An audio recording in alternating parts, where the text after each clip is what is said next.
Students, I am Professor Reshma Shinde. Welcomes you in our subject of Export Import Management.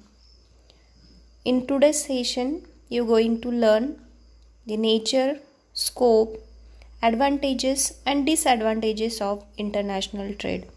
So, international trade plays a very important role in the economy of any country.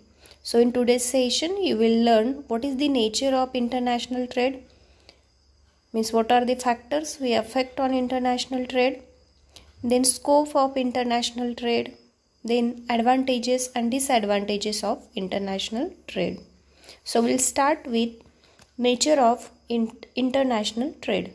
So accurate information. International trade is between the countries. So it provides the accurate information about the quantity exported and imported by the particular country.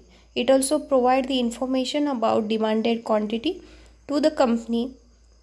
So it should be in an accurate form. So government try to provide information, right information to its different companies, and they try to produce that product and export that product to the demanding country. So international trade provide accurate information.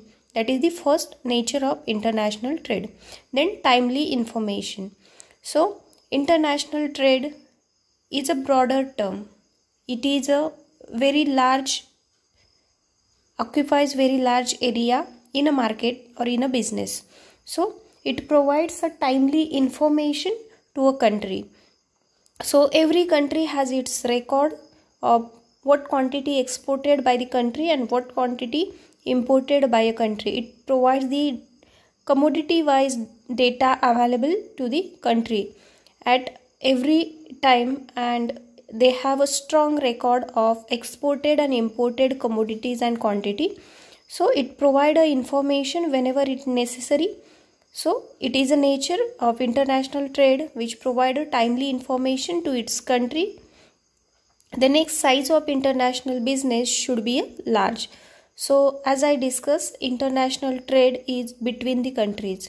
So if it provides a broader platform, it provides a potential market, then the company will deal with those countries with have a large number of customers. If country has a limited number of customers, or they have a limited profit from international trade, obviously they will not select that option of trading internationally.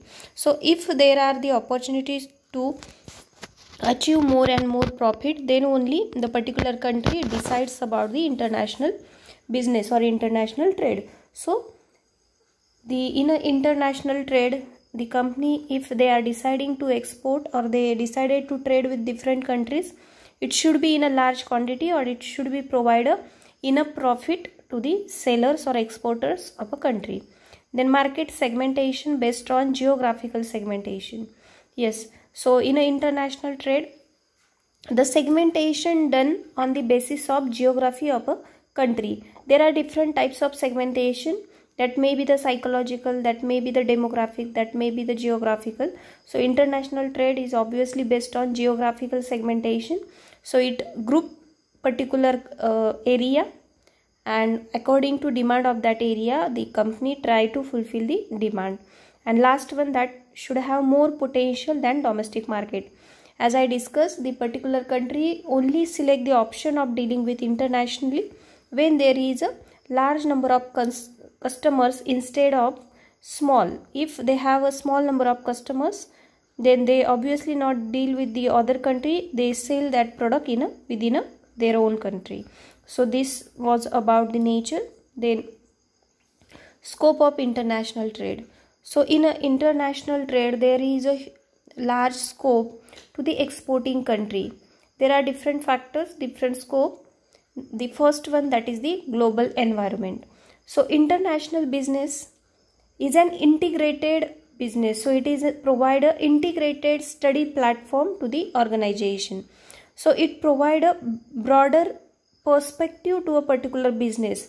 It not deal with the marketing, financing and management of a particular company, but it deals with the broader aspects of the world market. So it provide a global environment. If they are trying to study, they are trying to export product or thinking about the exporting the product, they have to study the global environment, they have to study the different countries, their environment, their policies, and on the basis of that they have to export their product. So it provide a global environment to the business. Obviously if there is a large scope, they select or they try to upgrade their product and try to sell that in another country.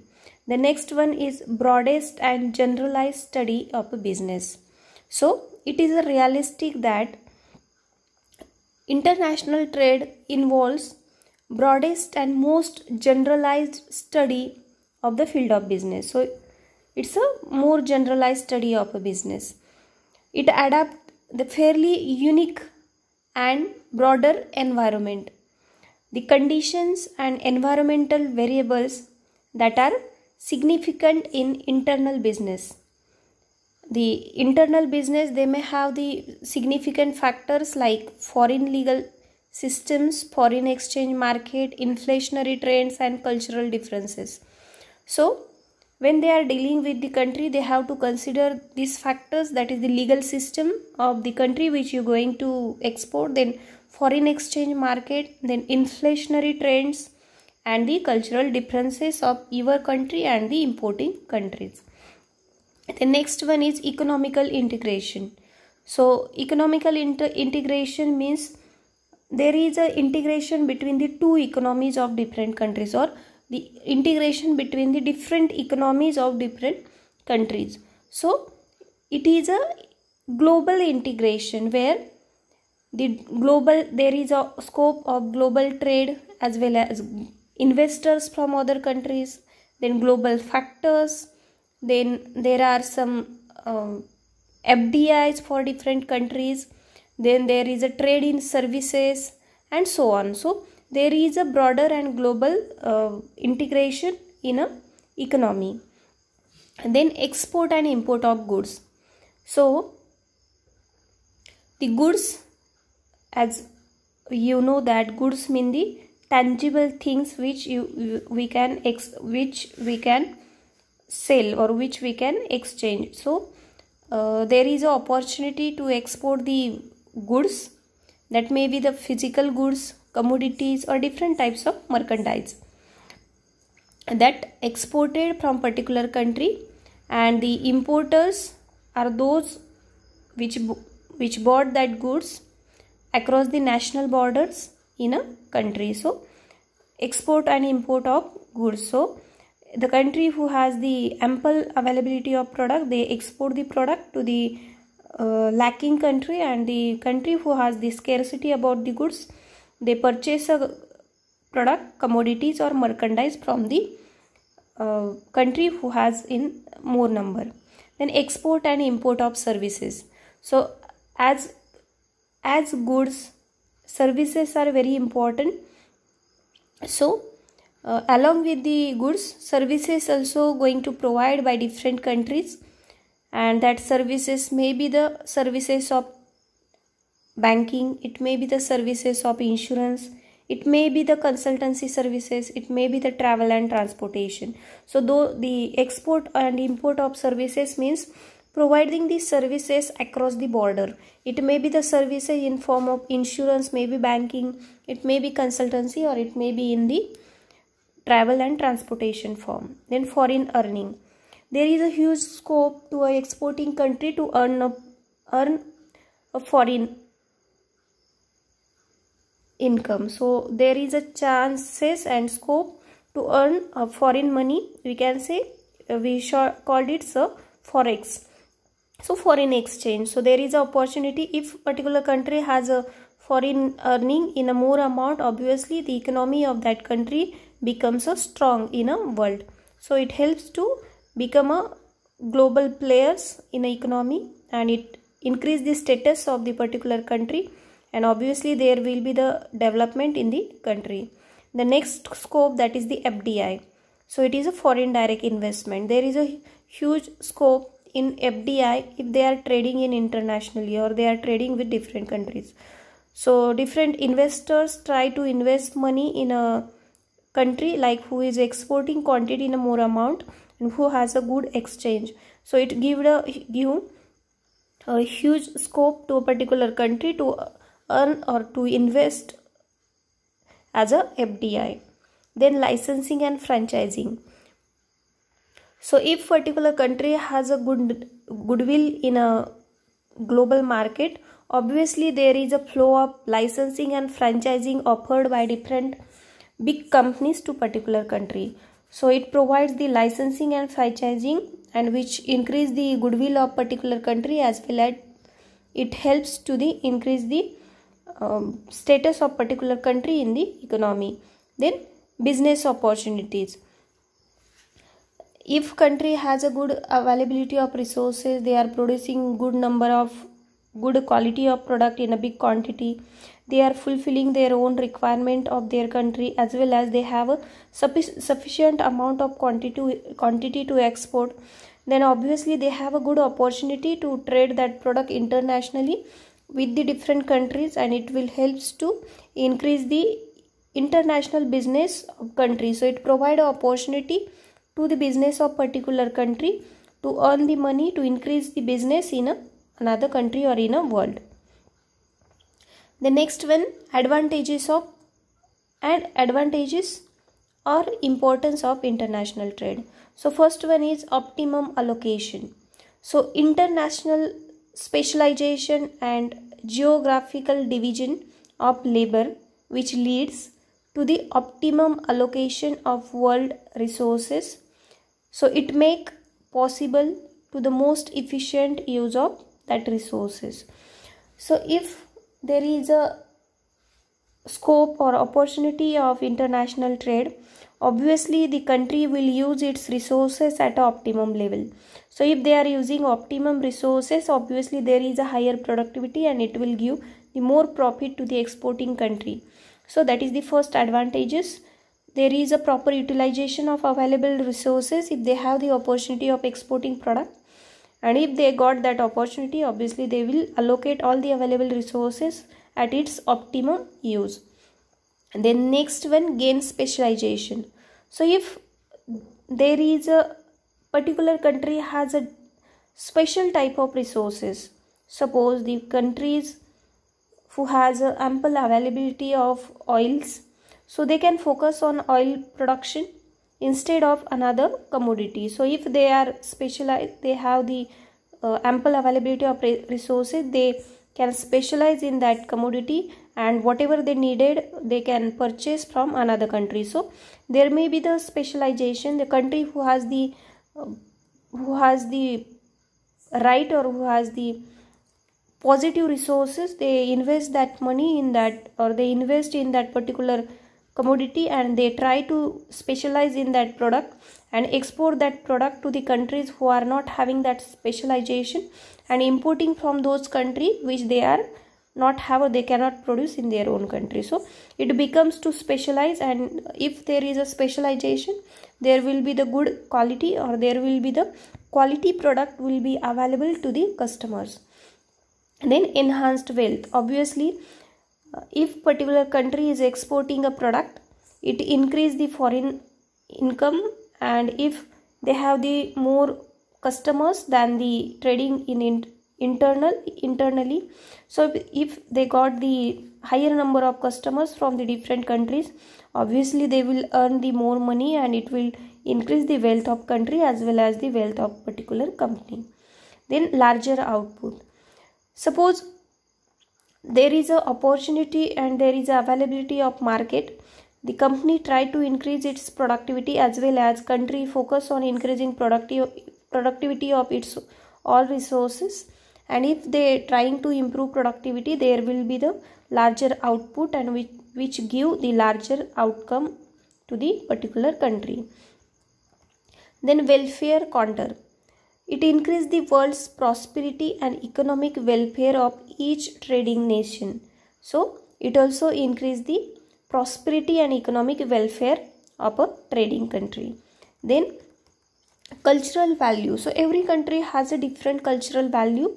Even every region within a particular country has a different cultural values. So while trading internationally, there is a exchange in a culture, and there is a ties among different countries which develop the enter in a different culture of a different country. So there is a mutual culture, or there is a mutual trading between the different cultures. Then better international politics. So international trade helps to harmonizing international political relations. So if there is a good relations between the different countries, or they have a good relationship with each other, obviously there will be a good political relations between those countries, and it helps to improve the relations between the country, as well as it increase the income and the standard of the particular country. Then dealing with scarcity. If particular country don't have a resources, then they can import the product from the country who have the more quantity availability of that product. So the country who is lacking in particular thing, they can import that product from the country who has ready to export product to that country. Then advantageous competition. So competition in an international market or in a foreign goods in the domestic market, which leads to induce home producers to become more efficient, as well as to improve and maintain quality of their products.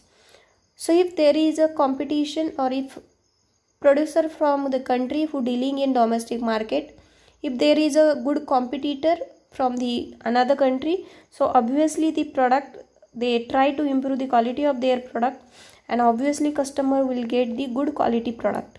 So it will give the advantageous competition. Then large size of market. It is very obvious that due to the foreign trade, the country's size of market expands, because they got the customers from domestic as well as from the importing country. So they result in a good economic growth of particular country, as well as they are increasing their productivity. And if they has increased their productivity, it will give the economy of a scale to the producer, and it reduce the cost of production, and obviously increase the profit of a country. And the next advantage, that is the cross border trading. So international business is a, as I discussed, is a transaction between two countries. So if one country is trying to exporting to the another country, the importing country import the goods and services, and they exchange the money with the exporting country. So there is a cross border trading. So there will be the trading between two different countries or across the border. Then the another importance, that is the decrease in monopoly. So monopoly, it means the one seller, or there is a grasp of a economy by particular company or by particular country. But if there are international trade, there will be the competition between the countries to exporting particular goods, and they will try to reduce the monopoly, and customer will get the right quality of product. If there is a monopoly, customer will not get the another options, and they have to purchase whatever the product they have available.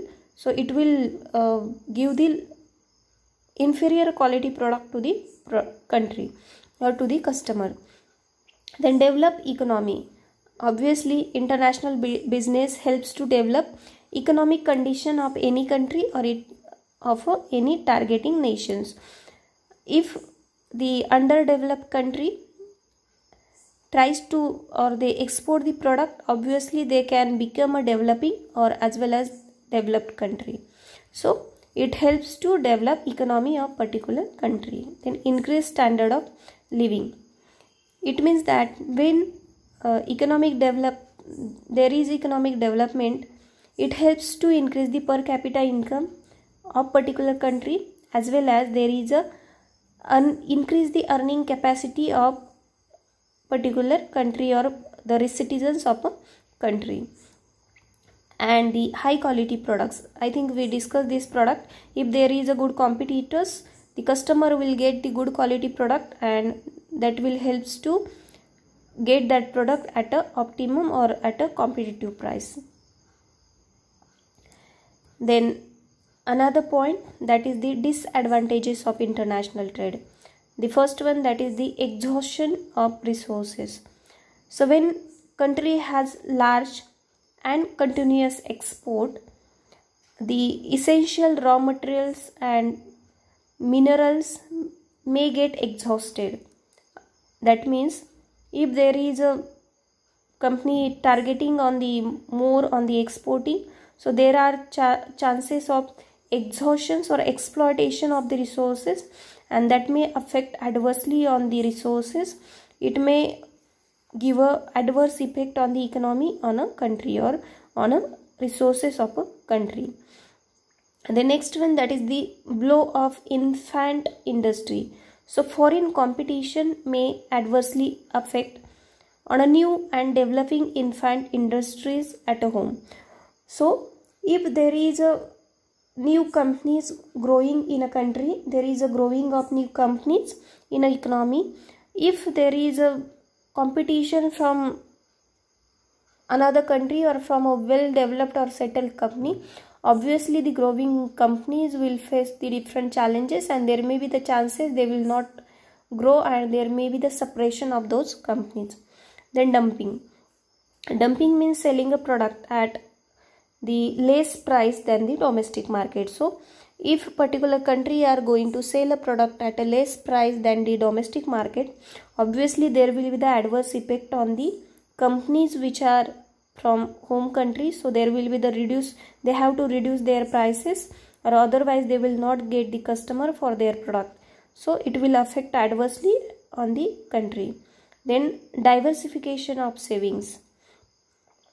If there is a high prosperity to improve, then it may cause reduction in the domestic saving of a country.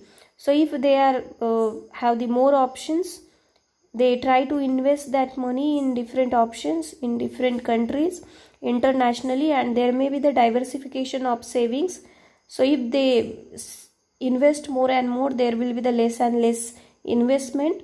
So it gives the shortest investment to particular shortest saving to particular country, and this may adversely affect the rate of capital formation and the process of growth. So there will be the less capital availability for domestic country or for domestic businesses, and it will affect adversely on the investment in a country. Then declining domestic employment. So under foreign trade, when a country tends to specialize in a few products, there may be the less opportunities available with the people in a particular country. So if they are investing more money in different countries, the domestic employment may be reduced, and it will adversely affect on the customers. Then over interdependence. If there is a specialization of particular country in a particular product, so the country have to depend on the country who are exporting that product. So there is a interdependence, or there is a country has to depend on the country who are going to sell particular product. But due to some situation, if there is some problems between the countries, then they have to depend on that country, and if they are not ready to sell product, obviously they will face the different problems. So it may be the one of the problem in the, or it may be the one of the disadvantage of international trader. So students, in today's lecture we discussed the nature, importance and disadvantages of international trade. So I hope you understood all the things.